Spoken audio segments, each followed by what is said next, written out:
nous allons considérer un problème assez classique. Tu te mets avec une échelle contre le mur, comme c'est indiqué là. Donc, par exemple, tu as un mur comme ça, et tu mets ton échelle comme ceci, et tu t'installes à mi-chemin de l'échelle. Donc tu te trouves ici comme ça. Voilà, tu tiens l'échelle. C'est l'ouvrier, il est là. Hein? Ouais, comme ça. Et la question, est-ce que l'échelle va glisser ou pas? Alors tu te dis tout de suite que si tu avais mis l'échelle comme ceci,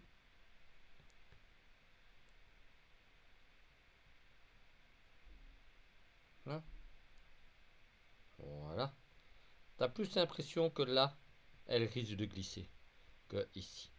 Si tu la mets relativement verticale, tu as plutôt l'impression qu'elle ne va pas glisser. En d'autres mots, on a l'impression que cet angle-ci a beaucoup d'importance, ou plus exactement celui-là. Voilà, voilà. Ok, cet angle-là a une importance. Et donc c'est ça l'idée. Notez aussi que l'exercice il est défini de manière un peu paradoxale. C'est on dit que le plancher est rugueux et que le mur est parfaitement lisse. Alors vous allez dire ouais mais pourquoi ça? On pourrait avoir les deux qui sont rugueux parce que moi je mets mon échelle sur un mur de briques. A priori un mur de briques c'est rugueux. Ouais, eh ben ça c'est le truc qu'on ne te raconte jamais. Dans tous les les cours de mécanique, dans tous les livres de mécanique, l'exercice qui est un classique est toujours présenté comme ça, avec un plancher rugueux et un mur parfaitement lisse. Eh bien parce que si les deux sont rugueux, le problème est dit hyperstatique et c'est vachement plus compliqué de le résoudre. Donc ça veut dire on sait résoudre beaucoup de choses dans l'état où on se trouve de notre connaissance, c'est-à-dire relativement élémentaire, mais il y a encore des choses qui sont hors de notre portée. Donc, tu ne sais pas encore tout résoudre. Il y a des problèmes où tu verras, tu vas rester coincé. Celui-ci, il a été construit intelligemment pour que ça marche. Alors, comment ça se présente? Donc, tu as le sol. Voilà, voilà. Le sol comme ceci.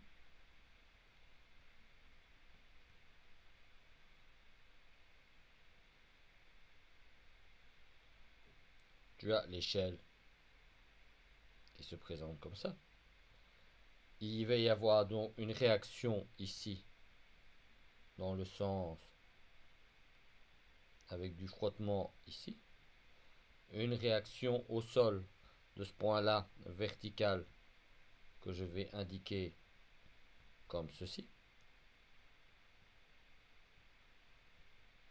Sur l'autre face qui est parfaitement lisse, je vais réécrire une réaction au sol comme ceci. Il y a le monsieur qui se trouve au milieu de l'aisselle, qui est là, qui va exercer une force comme ceci, mg. Nous avons l'angle θ qui se trouve ici. Et nous avons évidemment la paroi qui vient ici comme ça et qui se présente ici comme ça. Donc la paroi, le mur, la partie solide vient comme ceci.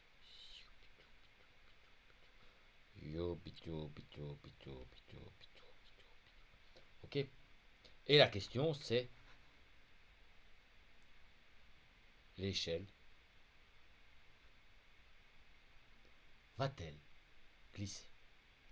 L'échelle va-t-elle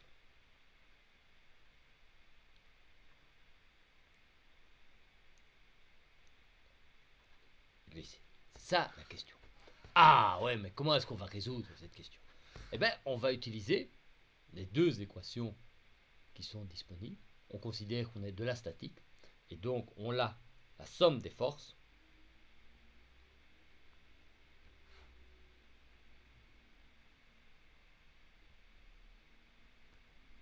qui est égale à 0, et la somme des moments. Alors comme c'est un problème plan, les moments, il y a une seule composante, et donc je l'écris simplement sur le fait de la rotation.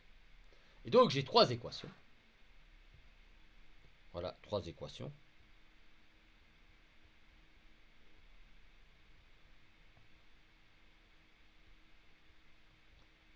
Somme des fx est égale à 0. Somme des fy est égale à 0. Somme des moments est égale à 0. Et j'ai trois inconnus.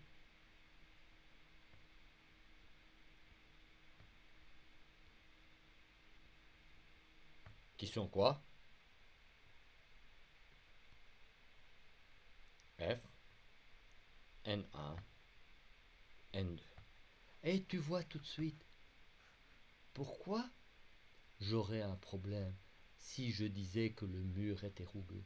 Parce que j'aurais trois équations et quatre inconnus. Je ne pourrais pas résoudre mon problème. Il faudrait trouver une astuce supplémentaire. Ok? Alors, on va un peu détailler tout ça. Tu reprends le petit dessin ici. Pirlo, pirlo, pirlo, pirlo. Copier. Et nous allons progresser dans notre résolution. Voilà donc notre géométrie. Ok? Alors, qu'est-ce que tu as comme équation? Tu as tout d'abord le fait que la somme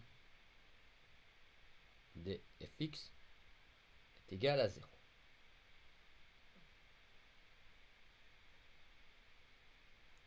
Ça implique que n2 moins f est égal à 0.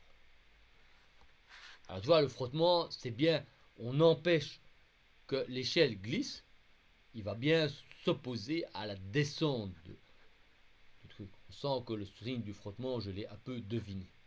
Parce que l'échelle, ça veut dire que le bas, le point bas, irait vers la droite. C'est ça, si l'échelle glisse, et le point haut descendrait. Ok? Il y a l'autre équation qui me permet d'écrire une représentation, somme de fy n, et ça c'est n1 moins mg est égal à 0. Ok?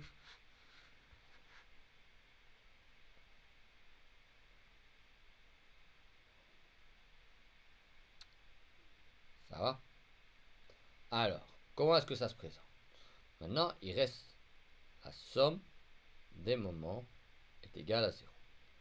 Voilà, voilà, voilà, voilà, voilà. Alors, ce qu'on va faire, c'est on va considérer la rotation autour du point supérieur. On va regarder si ce point-là tourne de ça. Alors, pourquoi est-ce qu'on fait ça? Parce qu'il y a une force qui s'implique, et donc on va calculer tous les moments des forces, excepté N2, parce qu'elle n'a pas de bras de levier, par rapport à cette rotation. Alors, on regarde d'abord mg. Donc, tu regardes ce qui se passe ici. Zoubidou-bidou. Mg s'applique comme ceci.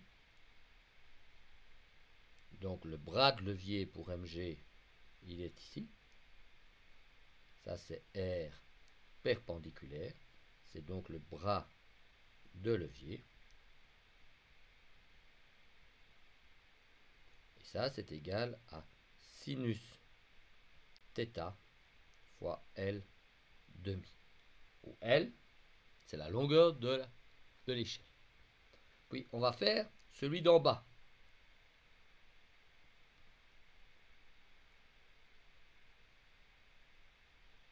Ici, on a la force N1 qui vient comme ceci.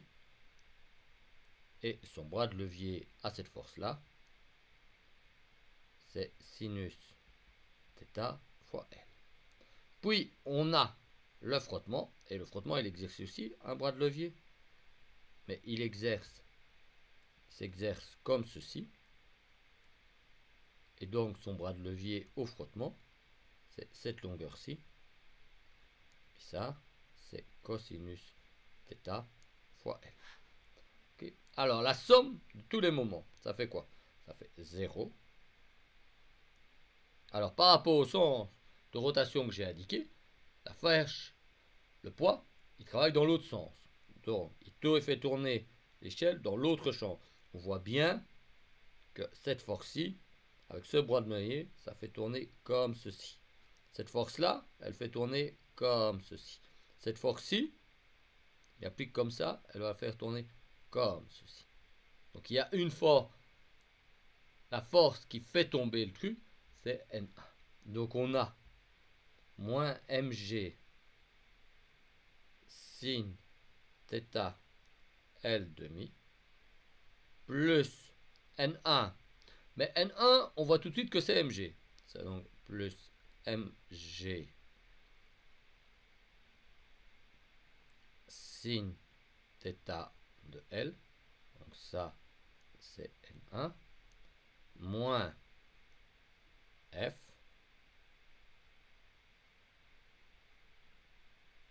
cos θ de L.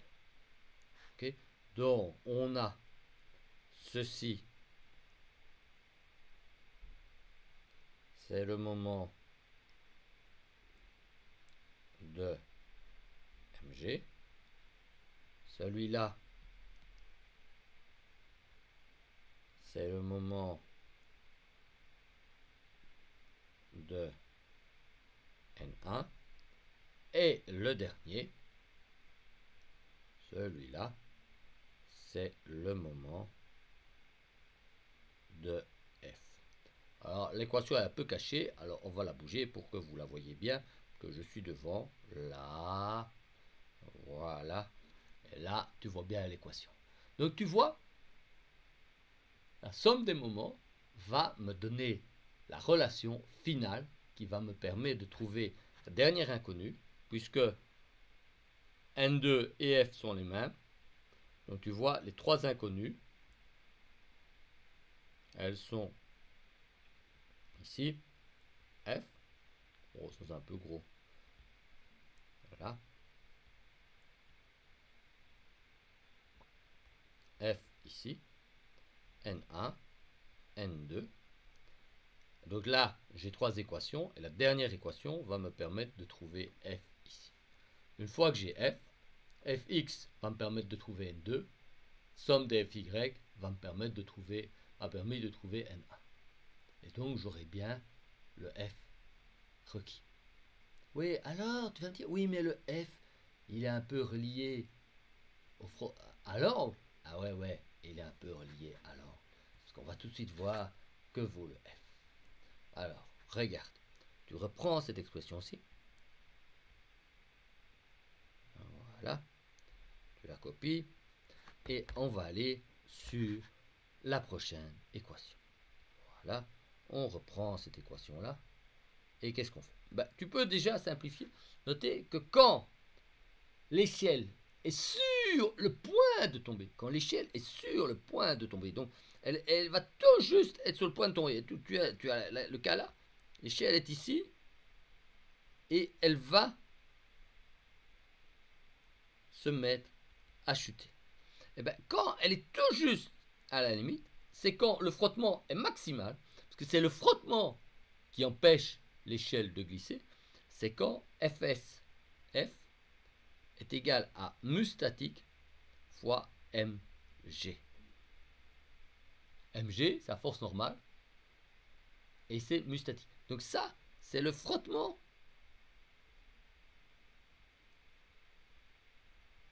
juste avant le glissement. Joliment écrit ça. Avant le glissement. Voilà. Et donc c'est juste avant que ça va glisser. Et regarde bien. Ce qui fait glisser, c'est N1. Ce qui s'oppose au glissement, c'est d'une certaine manière le frottement et la gravité. D'accord ? La gravité, empêche de glisser. C'est à force N1 qui va le faire sauter. Ok. Alors si tu regardes bien, N1 est plus grand, exerce un bras de levier plus grand que le bras de levier stabilisateur du mg, du poids de la chose. Donc il faut un frottement additionnel qui permet d'éviter. Alors on fait un petit peu d'algèbre. Et si on écrit tout maintenant, on a 0 est égal à moins mg L demi sin θ plus mg L sin θ moins mu statique mg L cos θ.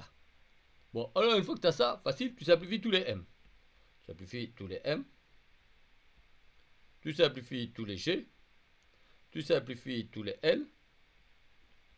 Il te reste quoi? Ben, il te reste sin θ moins 1 demi sin θ. Donc il te reste 1 demi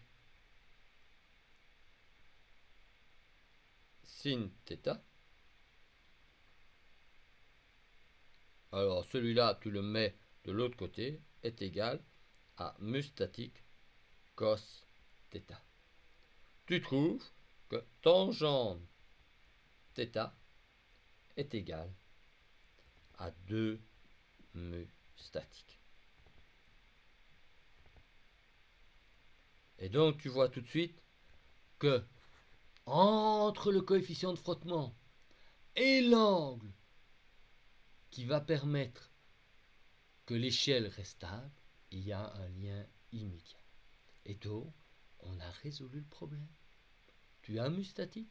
À partir du mu statique, tu peux définir θ. Alors, évidemment, il faut faire l'arc tangente.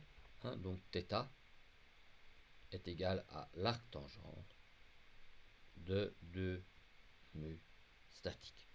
Et tu as la réponse au problème. Et voilà, c'était la simple question et la réponse est fournie. Tu vois, c'est pas un exercice très compliqué. On arrive à le faire et maintenant, on a des objets solides sur lesquels on peut se poser la question. Vont-ils tourner? Et voilà.